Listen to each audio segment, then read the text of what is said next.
भगवद गीता की कहानी। तो दोस्तों, हम आशा करते हैं कि आपको भगवद गीता की कहानी पढ़कर आपको जरूर अच्छी लगेगी और कृपया करके इन कहानियां को आप अपने दोस्तों और परिवार वालों के साथ शेयर जरूर करें। एक बार गांव में एक बूढ़ा अपने पोते के साथ रहता था। बूढ़ा रोज सुबह जल्दी उठकर भगवद गीता पढ़ने के लिए मेज पर बैठ जाता था। उनका पोता दादाजी का प्रशंसा करता था और अपने दादाजी जैसा बनना चाहता था। इसलिए पोता दादाजी की तरह सब कुछ करने की कोशिश करता था।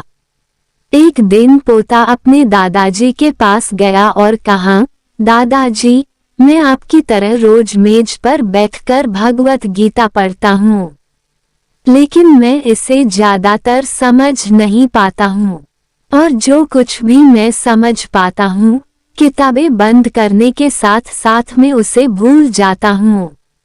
अगर मैं जो पढ़ता हूँ उसे भूल जाता हूँ, तो भगवद गीता पढ़ने से मुझे क्या लाभ होता है। तब दादाजी एक कोयले की टोकरी पकड़े हुए थे। वह पोते की तरफ देखा और उसे कोयले की टोकरी देते हुए कहा, नदी पर जाओ और मेरे लिए एक टोकरी पानी लेकर आओ। दादाजी ने जैसा कहा, लड़के ने वैसा ही किया, लेकिन जैसे ही वह घर पहुंचता, टोकरी का सारा पानी निकल जाता।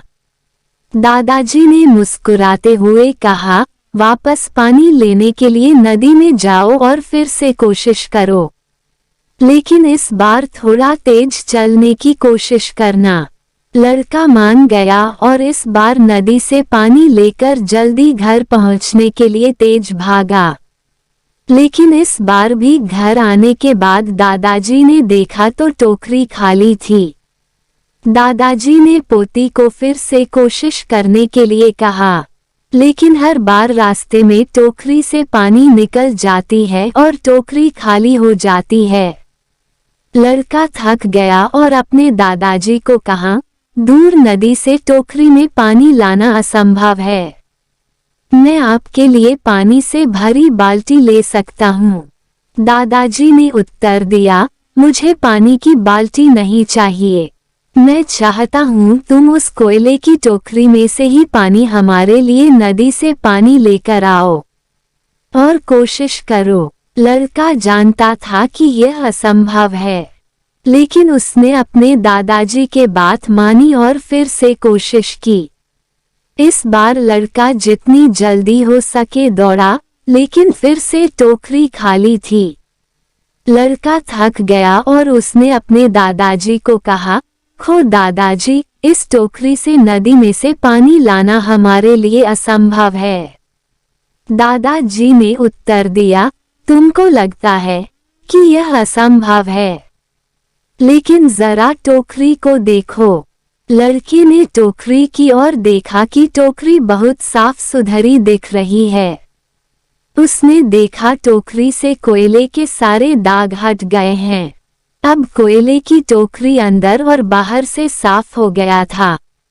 दादाजी ने कहा, तुमने देखा कि टोकरी अब सारे दाग मुक्त हो गया है। जब आप भगवद गीता पढ़ते हैं तो ऐसा ही होता है।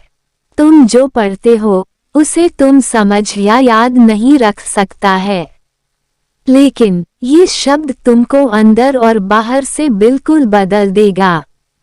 तो दोस्तों, हम आशा करते हैं कि आपको भगवद गीता की कहानी पढ़कर आपको जरूर अच्छी लगेगी और कृपया करके इन कहानियां को आप अपने दोस्तों और परिवार वालों के साथ शेयर